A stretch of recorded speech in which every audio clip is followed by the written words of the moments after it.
소리책방과 함께하는 가을의 독서 시간. 여기는 아름다운 소리책방입니다. 안녕하세요. 반갑습니다. 오늘은 2019년 영남일보 신춘문예 당선작이에요. 송영인 작가의 스태츄 마임을 감상해 보시겠습니다. 스태츄 마임, 송영인. 바닷물이 밀려나간 자리에 갯벌이 드러난다. 섬 위로 유채물감을 바른 것 같은 구름이 떠 있다. 태양에서 발산된 빛이 구름과 부딪혀 여러 가지 색으로 퍼져간다. 그가 좋아했던 그림의 하늘과 비슷하다. 그가 죽고 난 후 부패를 막기 위해 페녹시 에탄올을 그의 몸 전체에, 특히 구멍이 있는 곳에 들이부었다. 카드뮴과 코발트 성분으로 된 광택제를 이마의 주름이 거의 보이지 않을 정도로 덧칠했다. 바다 쪽에서 따뜻한 기운을 머금은 바람이 불어온다. 새벽에 이곳에 도착해서 그에게 다가갔을 때 엷은 시취가 났다. 가지고 온 향수를 뿌린다. 콧구멍과 눈에서 진물이 흘러내린다. 두껍게 칠한 도료 덕분에 외형은 많이 변하지 않았다.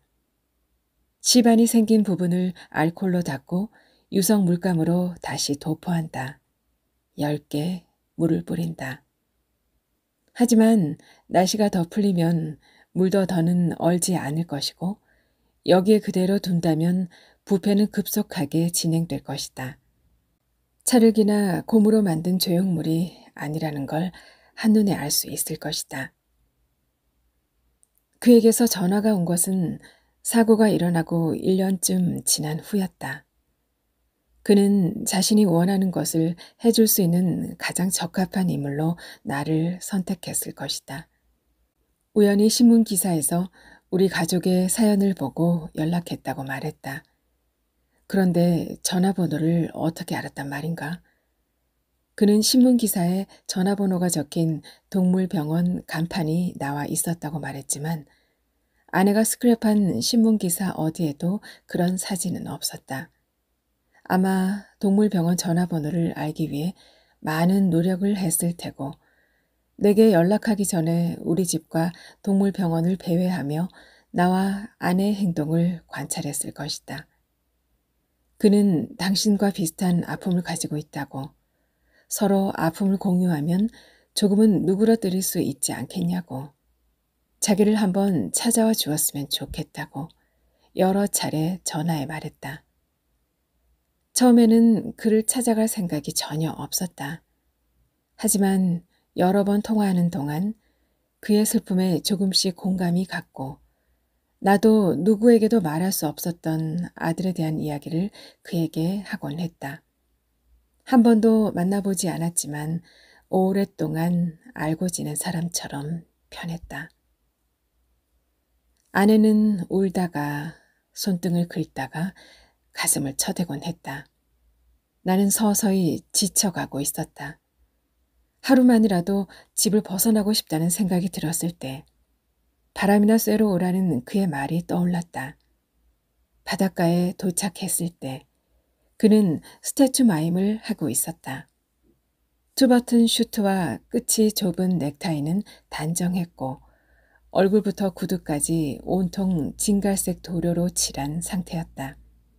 슈트의 끝자락은 허리에서 조금 뜬 채로 빳빳했고 바지의 주름은 과장되게 결이 치어져 있었다.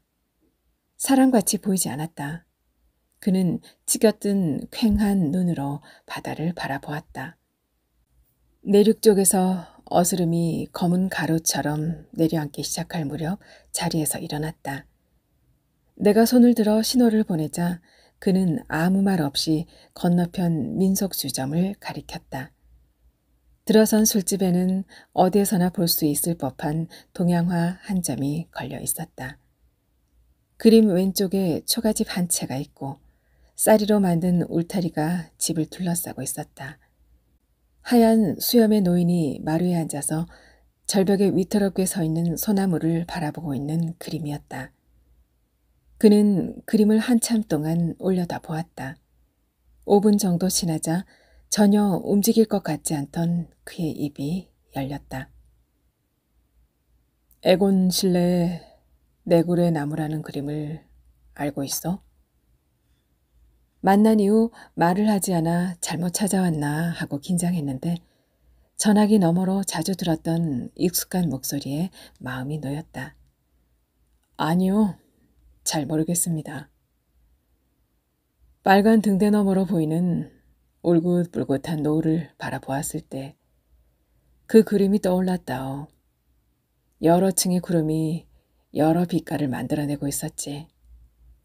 멀리까지 손을 뻗어 잡을 수만 있다면 그대로 떼어낼 수 있을 것 같이 질감이 느껴지는 구름이었어. 세 그루의 나무들과는 다르게 왼쪽에서 두 번째 나무는 잎이 거의 다 떨어져 마치 말라 죽어가는 것처럼 보인다오. 내가 꼭 그림의 두 번째 나무같이 느껴졌다오. 풀썩 주저앉아 하늘만 쳐다보았지. 영원 같은 시간이었어. 그는 소주를 한 잔 마시더니 고개를 치켜들었다. 초점을 잃은 눈이 천장 너머 아득한 곳을 바라보고 있는 듯했다. 바다 멀리서 갯벌로 물이 밀려오고 있었어. 왠지 내 가슴 속에도 물이 차오르는 것 같았지. 순간 미지의 것에는 절반의 가능성을 남겨둬야 한다는 어떤 사람의 말이 떠올랐어. 그러다 하늘을 보았지. 태양에 눈이 부시더군. 사금파리가 눈 속으로 쏟아져 들어오는 것 같아 눈물을 흘릴 수밖에 없었어. 시내로 나가 무작정 거리를 돌아다녔지. 석고 가루와 붓, 픽스 스프레이를 사서 이 거리로 돌아왔어. 그게 마임의 시작이었지. 진하게 바른 분장 때문인지 그의 입은 거의 움직이지 않았다. 알아듣기가 쉽지 않았다. 손님들이 많아짐에 따라 소란스러워졌고 그의 말은 다른 사람들의 말소리에 파묻혔다. 나는 혼자 술을 따라 연거푸 마셨다. 눈을 떴을 때 페인트 냄새가 났다. 작은 창문 사이로 빛이 들어와서 얼굴에 박혔다. 창문 맞은편에 입구로 나갈 수 있는 계단이 있고 그 끝에 쇠문이 있는 거로 보아 지하인 것 같았다. 바닥에는 페인트 자국이 어지러이 흩뿌러져 말라 있었다. 부축해서 오느라 힘들었다오. 고래고래 고함을 질러대는 통에 여기로 데려올 수밖에 없었어. 모텔 같은데 데리고 갔으면 쫓겨나고 말았을 거요. 배를 끼쳤습니다. 죄송합니다. 난 나가봐야 하니 더 쉬다 나오시오. 가져갈 것도 없으니 문은 그냥 닫아만 놓고 나오면 돼요. 그는 밖으로 나가버렸다. 숙취로 머리가 어지러웠지만 남의 집에 혼자 누워있을 수는 없는 노릇이었다. 일어나서 머리를 세차게 흔들었다. 저절로 인상이 찡그러졌다. 누워있는 소파 표면에 여러 가지 색깔의 크고 작은 점들이 질서 없이 떨어져 있었다. 소파와 마주본 벽에는 금이 간 대형 거울이 걸려 있었다. 뒷모습을 분장하는 데 사용하는 것인 듯했다. 거울 앞 탁자에는 동그란 작은 거울과 유성물감 튜브와 안료, 도료, 붓들이 가지런히 놓여 있었다. 자리에서 일어나 거리로 나갔다. 그는 어제와 변함없는 모습으로 미동도 하지 않은 채 바다를 바라보고 있었다. 사람들이 하나둘 조용 공원에 모여들기 시작한다. 서둘러 떠나야 한다. 만약 내가 체포된다면 어떤 죄목을 갖다 붙일까? 몸을 훼손한 것이 아니라 보존했으니 사체 손괴죄는 아닐 것이다. 사체 은닉죄? 사람들이 많이 다니는 조용 공원에 전시했으니 그것도 아닐 것이다. 사체 오욕죄? 나는 그의 뜻에 따른 것뿐이니까 그것도 아니다. 어떤 죄를 나에게 부과한다고 해도 나는 그를 지킬 수밖에 없다. 그의 몸을 덧칠하면 할수록 마치 내가 예술가가 된 것 같은 착각이 들었고 그의 마지막 작품을 지켜야 한다는 생각이 절실해졌다. 게다가 그의 넋이 내게 들러붙었는지 과거에 그가 한 말을 자꾸 되뇌었다. 분명한 것은 그를 이대로 둘 수는 없다는 것이다. 하지만 어디로 옮긴단 말인가. 바다가 있는 남쪽, 동상들이 있는 조형공원을 찾는 것도 쉽지 않은 일이었다.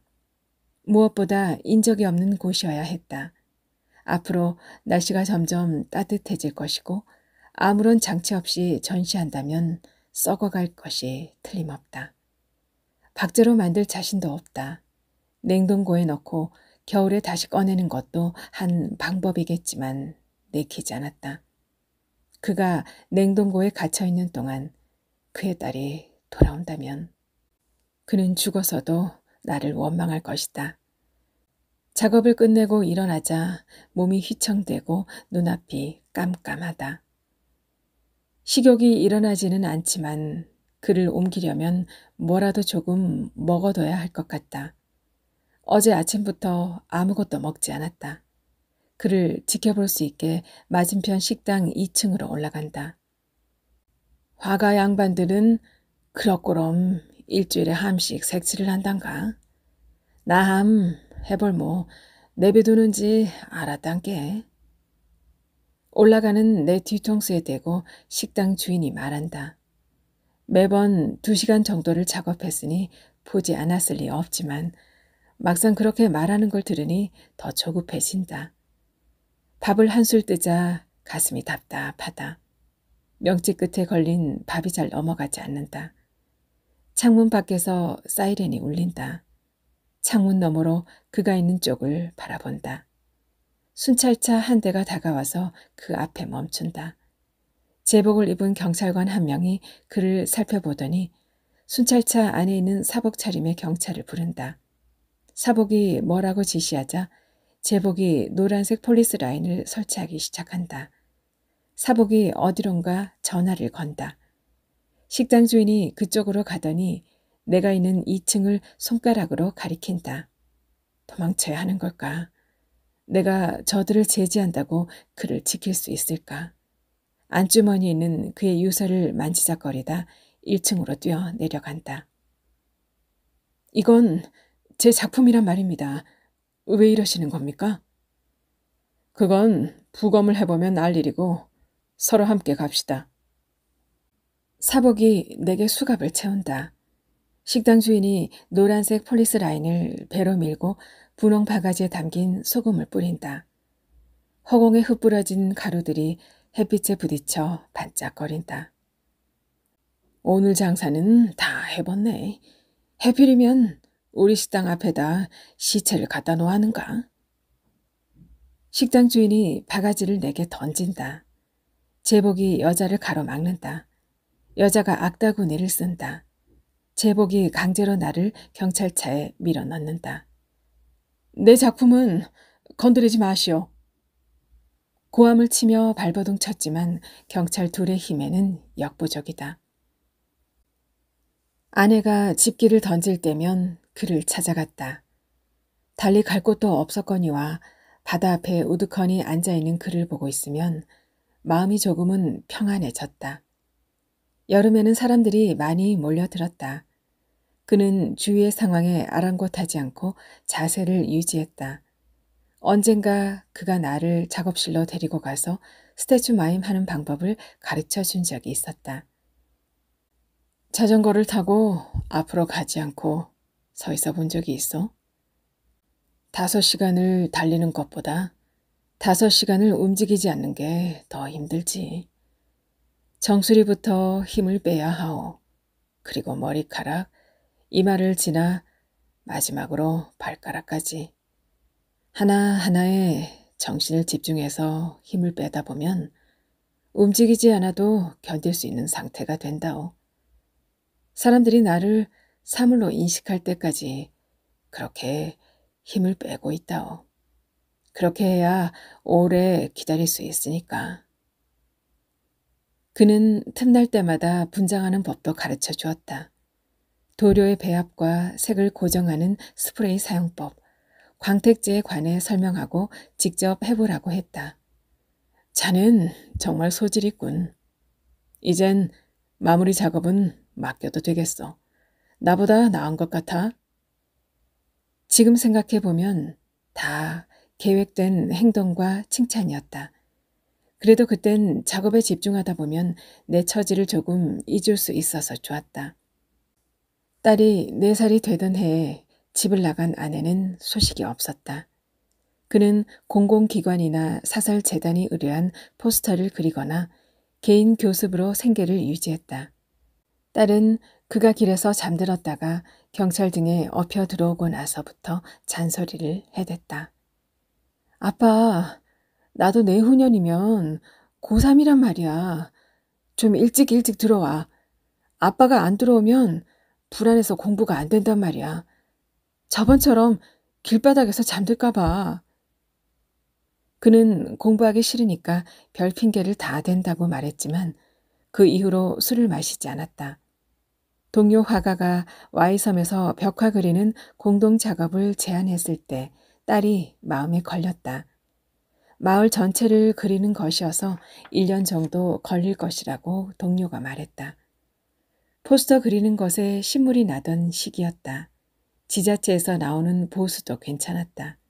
그는 그 일을 꼭 해보고 싶다고 딸에게 말했다. 혼자 있을 수 있겠어? 시간 날 때마다 올라올게. 아니, 당연히 같이 가야지. 아빠 혼자 매일 술만 마시려고? 아빠를 어떻게 믿어? 학교 가려면 배를 타고 PC까지 나가야 하는걸. 그 섬에는 고등학교가 없대. 배 타는 시간에도 공부하면 돼. 여기서도 학교 다니려면 버스 타고 30분인데 뭐. 예술가 아빠를 둔 딸이 그 정도 고생은 해줘야지. 그는 그 결정을 두고두고 후회했다. 사고가 있던 날 딸이 그에게 전화했다. 아빠, 배 탔어? 저녁에 뭐 먹을까? 청양고추 썰어 넣은 콩나물국 해줄 거니까 먼저 들어가 있어. 술 마시지 말고 오늘은 나보다 일찍 들어가 있어. 기다려. 꼭 기다리고 있어. 밀물이 밀려올 때면 눈을 더 크게 떠서 바다를 바라보았다. 언젠가 떠돌다 시신이 돌아오길 바랐다.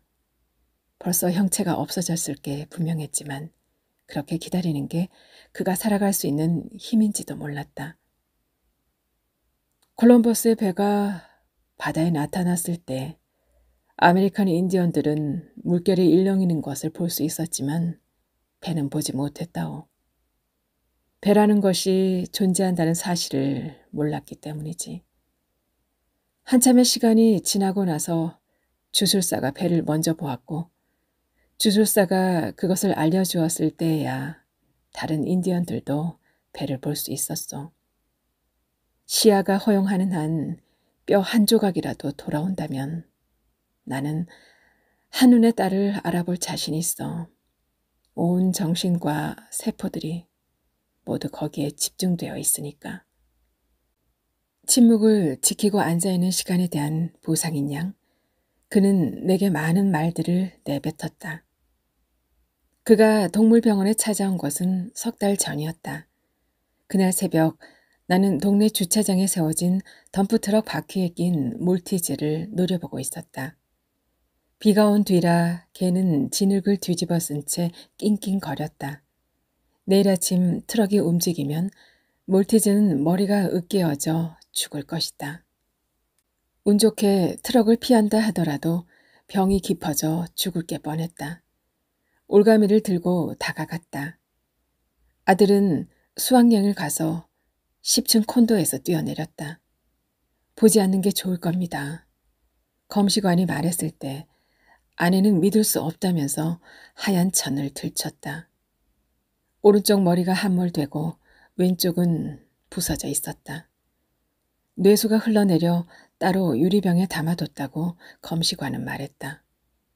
턱주의 살들이 떨어져 나가 허연 뼈와 이가 드러났고 살이 남아있는 부분은 검게 탈색되어 있었다.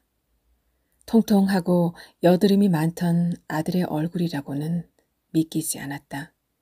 아닐 거야. 아니라고. 아내는 고함을 치면서 바닥으로 무너졌다. 나는 흉측하게 변해버린 아들의 얼굴을 오랫동안 들여다볼 수 없었다. 적개심이 불타올랐다. 다 죽여버리겠어. 그 말만 입속에서 맴돌았다. 아들을 화장하고 나서 며칠 뒤 도로에서 차에 치여 죽은 개를 보았다. 피를 얼마 흘리지 않은 거로 보아 즉사한 것 같았다. 아들의 모습이 떠올랐다. 그 이후 잠이 들면 부서지고 함몰된 아들의 얼굴과 두개골이 깨져 축 늘어져 죽어있던 개의 모습이 번갈아 나타났다.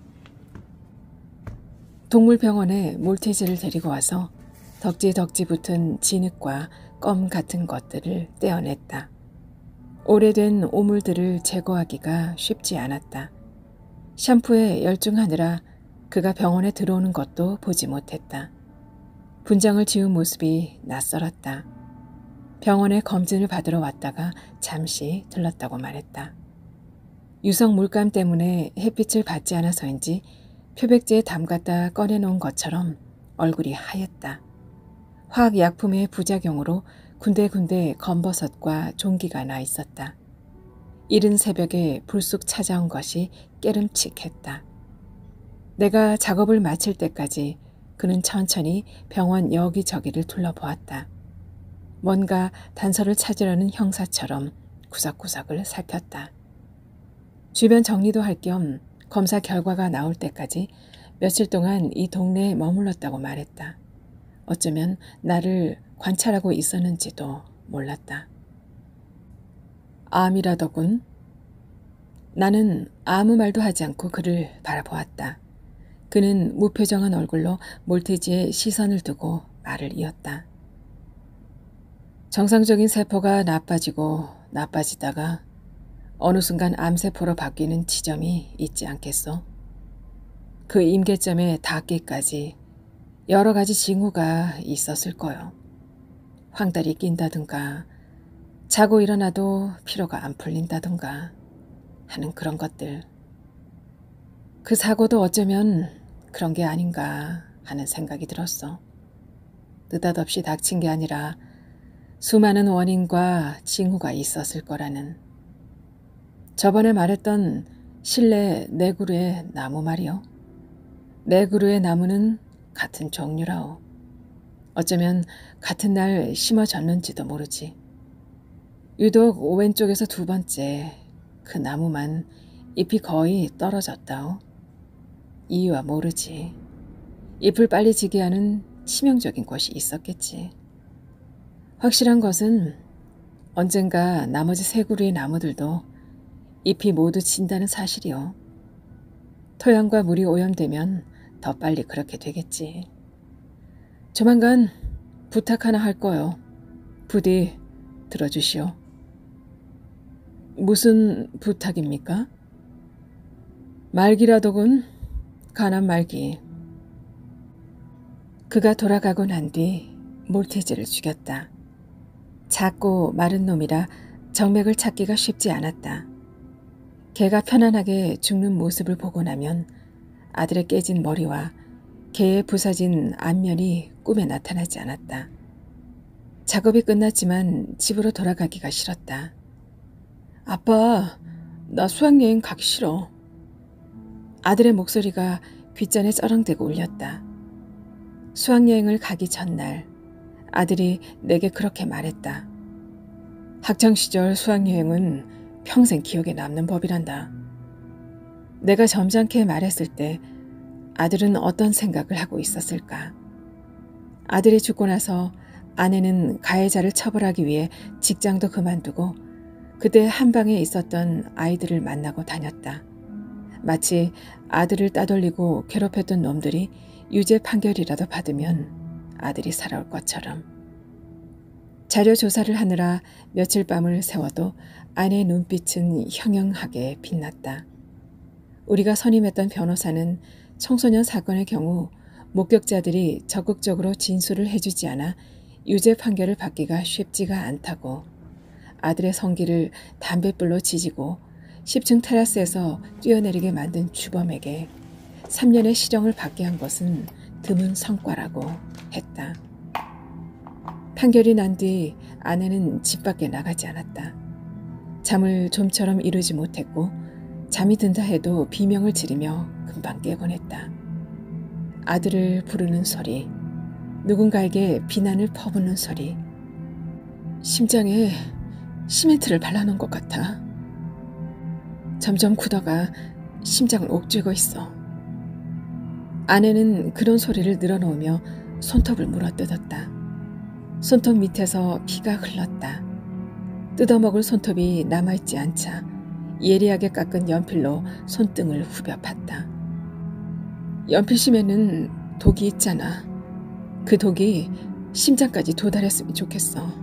답답해. 아내가 발코니 너머로 아래를 내려다볼 때면 15층에서 떨어지는 상상을 했다. 함몰된 얼굴, 흘러내리는 뇌수, 부러진 팔다리가 눈앞에 그려졌다. 그럴 때마다 아내 앞에 놓인 그 많은 시간을 치워버리고 싶었다. 부탁이 있다는 말에 작업실로 찾아갔을 때 그는 움직이는 게 신기할 정도로 말라 있었다. 얼굴의 살은 늘어져 있었고 광대뼈의 윤곽이 도드라져 기괴하게 보일 정도였다. 그는 죽어서도 딸을 기다릴 수 있게 자기를 박제로 만들어 달라고 했다. 딸아이가 말했단 말이오. 기다리라고. 나중에 딸아이가 돌아왔을 때 내가 그 아이를 지켜보고 있지 않으면 얼마나 실망하겠어. 그는 무릎을 꿇고 내 손을 잡으며 간청했다. 나는 그럴 수 없다고 말했다. 개를 죽이는 건 괜찮고 나를 죽이는 건 왜 안 돼요? 역시 그는 처음부터 이런 부탁을 하려고 나에게 연락한 것이 틀림없었다. 사람을 어떻게 죽입니까? 전 개들을 안락사시킨 것뿐입니다. 병들고 고통받는 개들만 죽였단 말입니다. 몸뚱이라도 온전히 보존해서 묻어주려고. 내가 그렇지 않소. 병들고 고통받는. 저는 수의사입니다.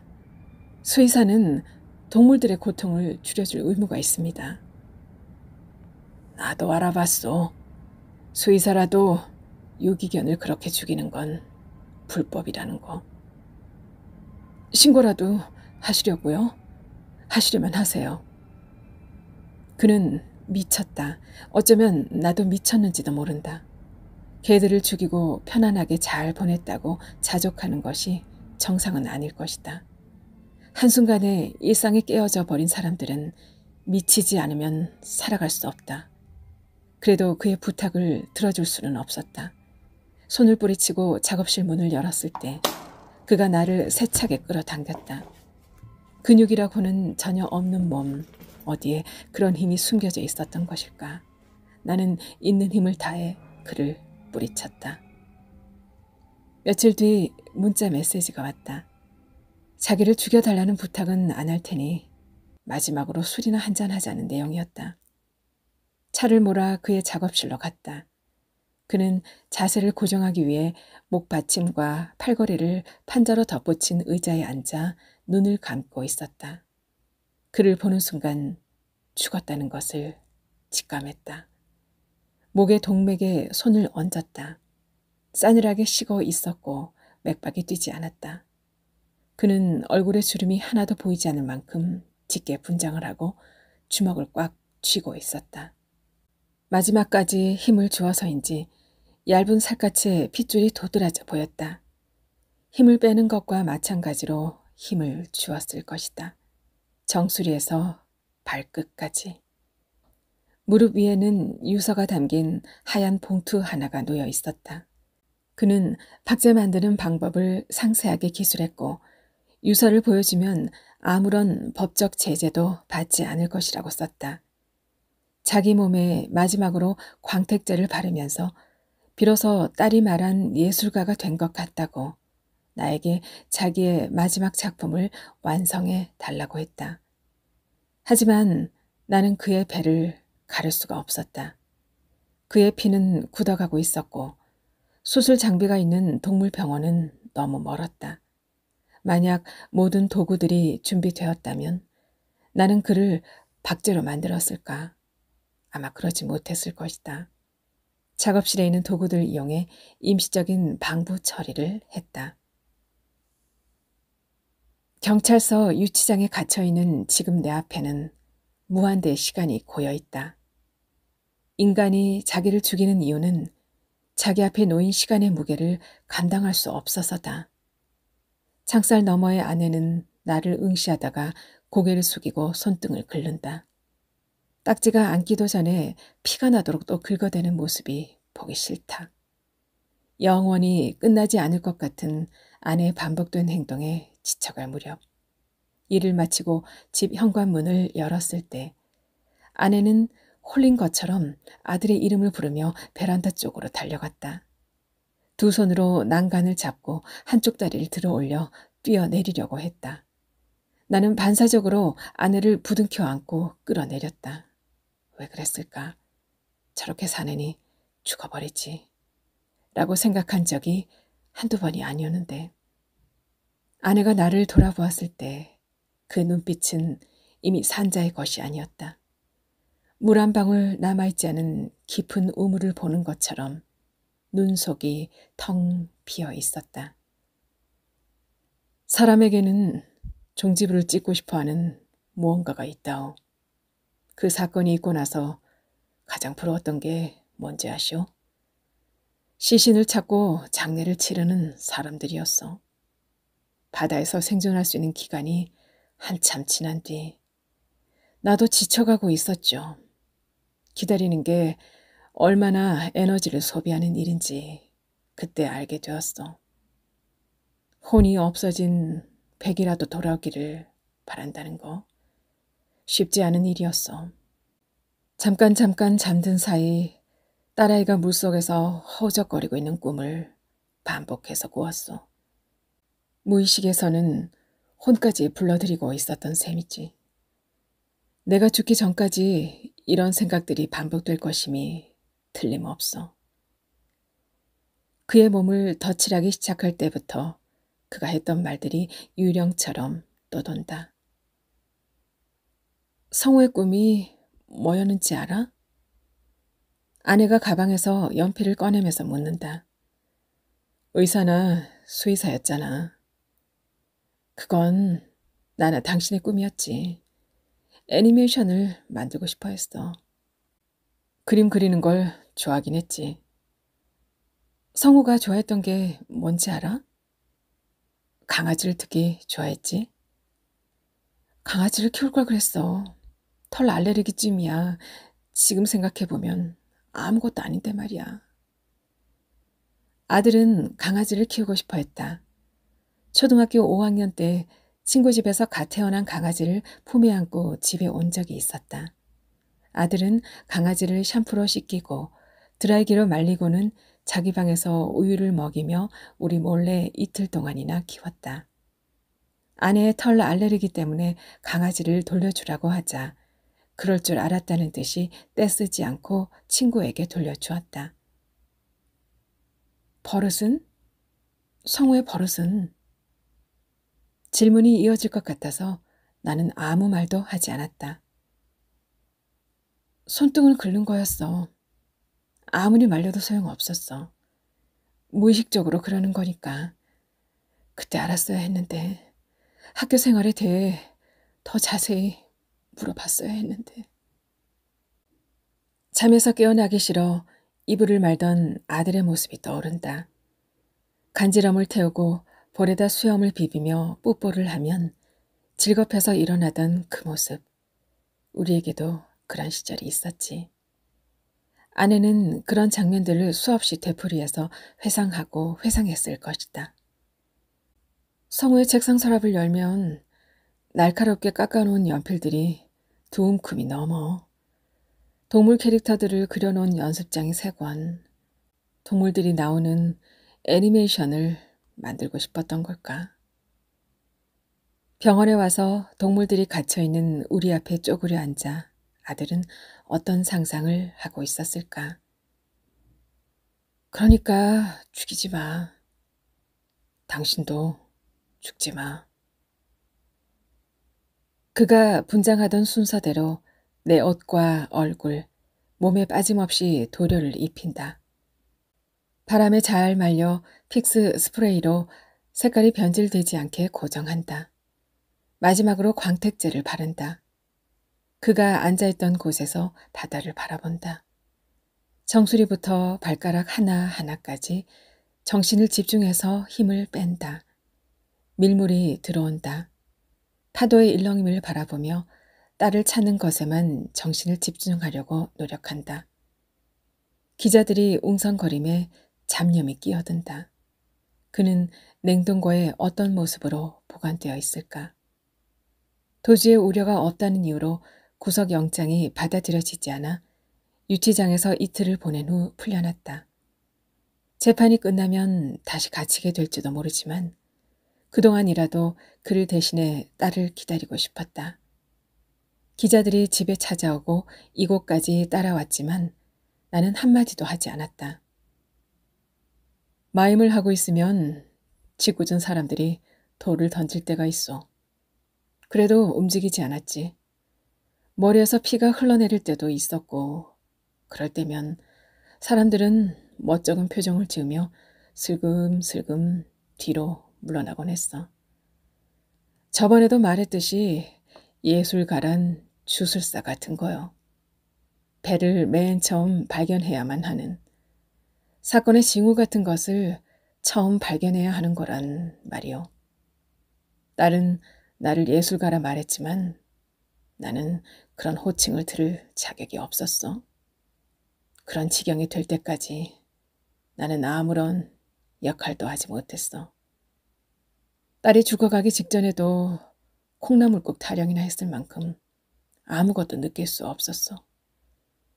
돌멩이를 맞으면 그 사람들에게 연민을 느끼지. 그들도 언젠가 일상을 송두리째 뺏기는 경험을 할지도 모르니까. 내 마지막 작품은 그런 징후를 알려주는 역할을 했으면 좋겠어. 언젠가 딸을 만나면 그래도 아빠는 예술가였다는 말을 할 수 있게. 그의 백은 차가운 냉동고 속에 있지만 그의 혼은 아직 이 바닷가에 머무는 듯하다. 백일몽을 꾸듯이 그가 내 눈앞에 자주 나타난다. 그는 시대의 징후를 표현하고 싶다고 말했지만 그건 닥쳐봐야만 알 수 있다.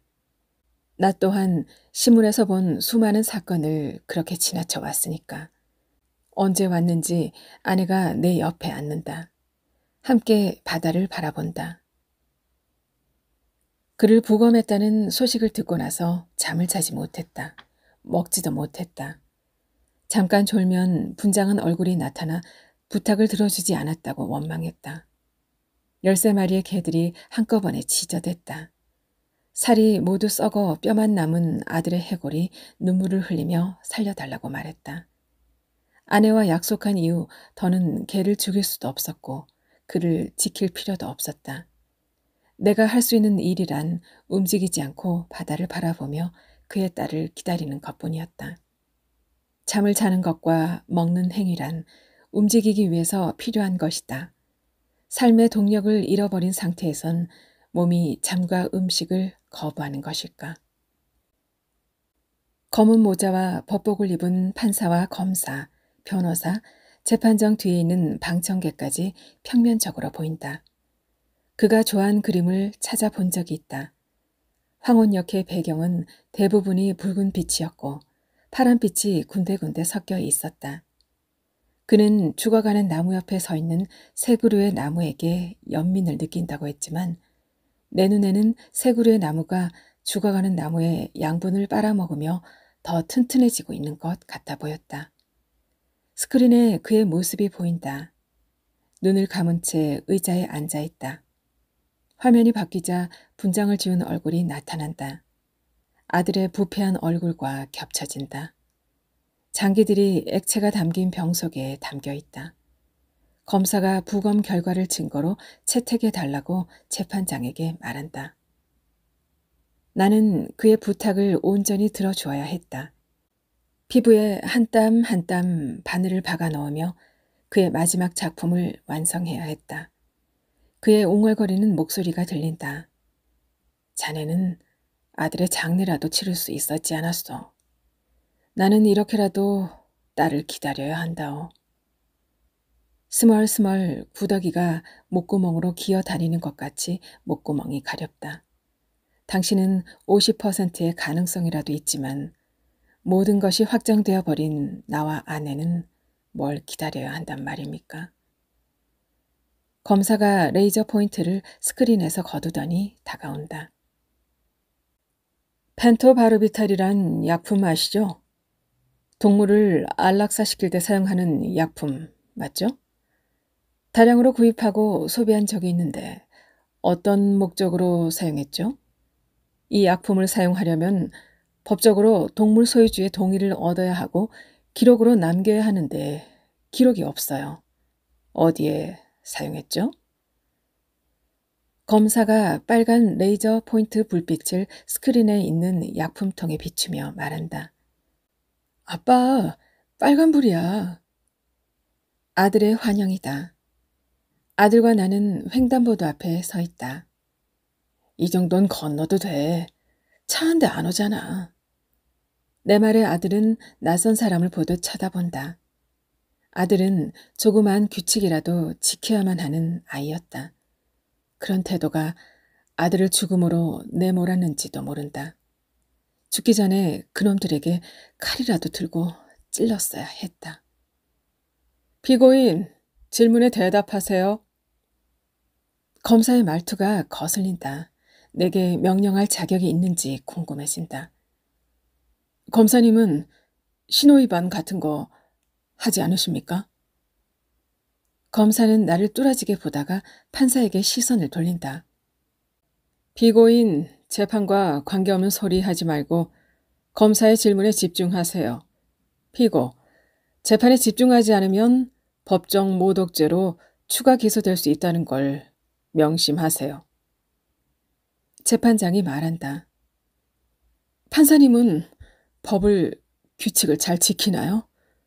저는 개들을 죽였습니다. 13마리나 죽였어요. 판사님은 신호위반을 몇 번이나 했나요? 갑자기 재판장이 있는 단상으로 올라가고 싶다. 자리에서 일어난다. 경찰관이 내 몸을 묶는다. 편안하다. 손을 포대기에 싸야 한다니까. 팔을 흔들다가 깜짝 놀라 깰 수 있으니까. 자긴 아빠로서의 기본이 안 돼 있어. 아내가 눈을 흘긴다. 방청석에 앉은 생기라곤 하나 없는 지금 아내 모습과 너무도 다르다. 현기증이 난다. 피냄새가 난다. 온몸에 힘이 빠진다. 정수리에서 발가락까지. 마치 나무가 된 듯하다. 법정 안의 모든 사람이 한 프레임 속에 들어간다. 정지의 순간, 한 폭의 풍경화다. 그림 속 사람들은 잎이 떨어진 검은 나무가 된다. 그들의 뿌리는 서로 얽혀 있다. 송영인 작가의 스태츄 마임 잘 감상하셨나요? 이어서 작가의 수상 소감을 함께 하겠습니다. 이번엔 진짜 낙향입니다. 기영도 시인의 조치원이란 시의 한 구절이다. 시의 사내처럼 찬바람이 불기 시작하면 항상 되뇌었다. 올해가 진짜 마지막이야. 그의 마지막 귀향은 이것이 몇 번째일까? 라고 시중 화자가 묻는 것처럼 나도 내 자신에게 묻곤 했다. 나의 마지막 도전은 이것이 몇 번째일까? 그렇게 계절이 오가고 해가 바뀌고 이제 문청이라고 하기엔 너무 많은 나이가 되어버렸다. 누구에게나 겨울을 위하여 한 개쯤의 외투는 갖고 있는 것. 시인의 말처럼 내게 문학이란 외투 같은 것이었다. 슬프고 외롭고 절망에 빠질 때면 허겁지겁 입을 수밖에 없는. 퇴근길에 버스를 탔다. 창 너머 텅 빈 들판을 바라보는데 슬펐다. 기쁜 소식이 분명한데 정체 모를 눈물이 났다. 버스에서 내리며 마음을 다잡았다.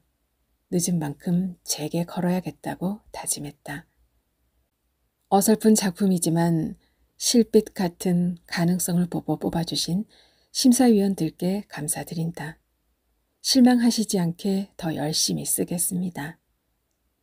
언제나 나를 믿어주는 어머니와 각시, 며칠 후면 영국으로 유학 가는 큰딸, 졸업을 앞둔 작은딸, 마음이 힘들었을 때 항상 옆에 있어줘서 감사하고 고맙다.